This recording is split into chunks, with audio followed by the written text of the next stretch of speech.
Po ta themi qartë, nominimi i Glauk Konjufcës ka për qëllim krijimin e qeverisë së re dhe për një periudhë të caktuar deri në zgjedhjen e presidentit të ri, që mundësohet institucioneve funksionimi i plot dhe miratimi i çështjeve urgjente siç është buxheti për vitin 2026. Lëvizja vetëvendosje ka theksuar se miratimi i buxhetit është urgjent dhe një nga arsyet kryesore që e motivuan emërimin e Konjufcës si mandatar, ka thënë Jakupi për gazetën Bota Sot. Jakupi thekson se ky hap i lëvizjes vetëvendosje ka qëllim të qartë institucional dhe nuk duhet parë si manovër politike, megjithse sfidat për mbledhjen e votave në kuvend mbeten serioze. Sipas të reagimeve të menjëhershme kundërshtuese të partive opozitare, PDK, LDK dhe Nisma, tregoi se bllokada po përdoret si mjet për mbrojtjen e sistemit të vjetër të privilegjit politik, duke e kthyer pengimin institucional në strategji të qëllimeve për ruajtjen e status quo-s. Megjithatë, nuk dihet nëse ekziston siguri për mbledhjen e votave të nevojshme në kuvend. Për këtë nuk ka garanci, pasi menjëherë pas nominimit të Konjufcës nga Këshilli i Përgjithshëm i Lëvizjes Vetëvendosje, u dëgjuan reagime kundërshtuese nga PDK, LDK dhe Nisma. Arsyeja e qëndron në faktin se lëvizja vetëvendosje aktualisht nuk ka shumicë absolute në kuvend dhe pa mbështetjen e partive të tjera nuk mund të sigurojë vota për formimin e qeverisë së re. Për më tepër, disa prej partnerëve të mundshëm janë shprehur skeptik ose kanë refuzuar bashkëpunimin. Në këto rrethana ka potencuar Jakupi. Sipas tij, në këtë situatë janë të mundshme disa skenar mbi mënyrën si mund të zhvillohej ngjarjet politike në ditët më vijim. Së pari, ai ka cilësuar ish opozitën si bllokuese, duke thënë se e njëjta bllokadë e përdor si strategji për mbrojtjen e sistemit të vjetër. Nuk pyetet asgjë re nga ish opozita, e cila po tregon hapur se nuk e pranon lëvizjen vetëvendosje as si forcë politike as si filozofi qeverisëse. Nuk e duan as Glauk Konjufcën, e akuzojnë se vepron sipas udhëzimeve të Albin Kurtit. Kjo sjellje tregon një nihilizëm të thellë politik. Për ta, pushteti ka vlerë vetëm kur e mbajnë vetë, ndërsa kur janë jashtë tij çdo gjë tjetër bëhet e parëndësishme. Ky shndrim nuk është thjesht mungesë e bashkëpunimit, por pasqyrimi i mungesës së parimeve politike. PDK dhe LDK po dëshmojnë se parimi i tyre bazë nuk është shërbimi ndaj qytetarëve, por ruajtja e privilegjeve të sistemit që vetë ndërtuan. Qëllimi i bllokimit, mbrojtja e sistemit të vjetër, ka theksuar Jakupi. Ai ka potencuar se këto elita politike të formuara në periudhën e pasluftës kanë ngritur një sistem pushteti të bazuar mbi klientelizmin, kontrollin e burimeve publike dhe ndikimin mbi drejtsinë. Ndaj ardhja në pushtet e lëvizjes vetëvendosje dhe Albin Kurtit, me një agjem që synon çmontimin e këtij sistemi, është perceptuar si kërcënim ekzistencial për ta. Reagimi i tyre është i pritshëm, rezistenca, sabotimi dhe bllokimi institucional. Ky bllokim nuk buron nga mungesa e vullnetit politik, por është një strategji e vetëdijshme për të mbrojtur status quo-n. Ata që ushqejnë këtë strategji tregojnë mungesë të turpit politik dhe ndjesi të paprekshmërisë, tipare që dëshmojnë rënd kulturën demokratike ka shtuar ai. Ai ka thënë se është ironike që dikur Albin Kurti akuzohej se po e bllokon deformimin e institucioneve, ndërsa sot po shihet qartë e kundërta. Janë partitë tradicionale, PDK, LDK, AHK dhe tashmë edhe Nisma, që po e pengojnë funksionimin e shtetit. Në shoqëri me kulturë politike të konsoliduar, një parti apo lider që pengon krijimin e institucioneve humb besueshmërinë publike. Në Kosovë, përkundrazi, mos funksionimi i shtetit është shndërruar në instrument politik.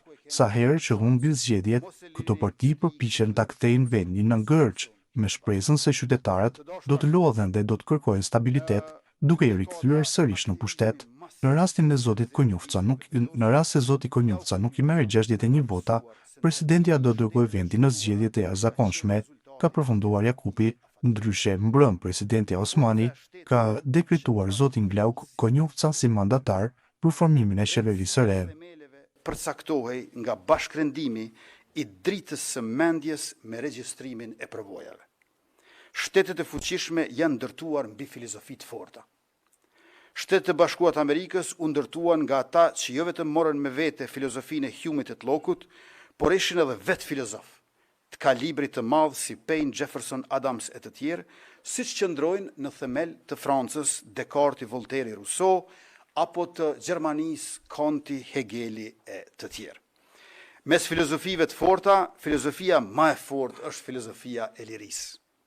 Glauku nuk është filozof vetëm me formim universitar, por është dy fish i ndërtuar. mishërim i filozofisë së lirisë si aktivist politik dhe i studiuesit të filozofisë si politikan shteti. Simpatizant i Hegelit, edhe ashtu siç e kuptonte ky lirin, Glauku është angazhuar gjithmonë për ndërtimin e realitetit të Kosovës sipas konceptit. Për ndërtimin e shtetit sipas konceptit shtet, si popull, territor dhe sovranitet, teksa shikonte se po na ikte territori, popullsia dhe sovraniteti dhe angazhohej bashkë me gjithë neve për t'i mbrojtur këto. Mbartës i kthjellësisë që në çastet e para të organizatës sonë, televizjes sonë, figura e pjekurisë si nënkretar për vite i lëvizjes sonë, shembulli i urtësisë si kryetari i Kuvendit të Kosovës, mjeshtër i komunikimit dhe argumentimit si ministër jashtëm i Republikës sonë, diku te 180 artikuj ka shkruar Glauku, duke përshkruar në detajin më të hollë dhe në horizontin më të lartë ditën dhe fatin e Kosovës e të shqiptarëve mbar. E në ato qindra artikuj, fjalime dhe konferenca, Glauku që prej vitit 2005 ka përshkruar në detajin më të hollë dhe gjithashtu në horizontin më të lartë të dhënën sociologjike dhe kulturore, politike dhe ekonomike, geopolitike dhe historike. Në këto përmasa, reflektimi ai ka treguar se çfarë i nevojitet për caktimin e fatit të Kosovës. Ne jemi me fat të padiskutueshëm që kemi njohësin e mrekullueshëm të historisë të largët e të afërt. Ne jemi me fat që kemi njeriu bujar në miqësi e në bashkëpunim. Filozofi, histori, drejtësi, mendje ndritur e jona, të cilën ja rekomandojmë dashurisë sonë Kosovës. Të nderuar delegat, në situatën në cilën jemi, të shkohet në zgjedhjen e dhjetor pa e miratuar buxhetin për vitin 2026 është rrezikim i qëndrueshëm, rrezikim i qëndrueshmërisë së shtetit dhe stabilitetit ekonomik të vendit.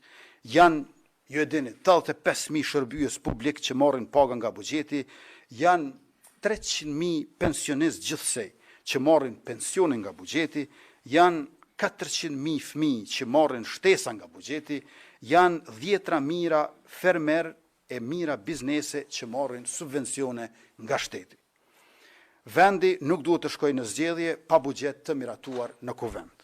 Aq më pak kur qysh në fillim të vitit ardhshëm e kemi të pasgjidhur edhe çështjen e zgjedhjes, përkatësisht rizgjedhjes së presidentes.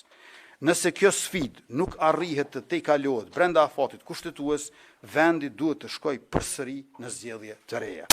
Por pa buxhet të miratuar, nuk do të mund të mbashin as zgjedhjet. Kësaj vendi do të futej në një situatë pa precedent nga e cila askush nuk e din se si mund të dilet. Do të ishte pa përgjegjësi e thellë të shkohet në zgjedhje pa buxhet të miratuar. Argumentimi i opozitës për mos miratim të buxhetit që ne kemi proceduar në kuvend është se nuk duan ta trajtojnë buxhetin e një qeverie në detyrë. Ky argument bëhet i paqëndrueshëm përballë faktit se në vitin 2020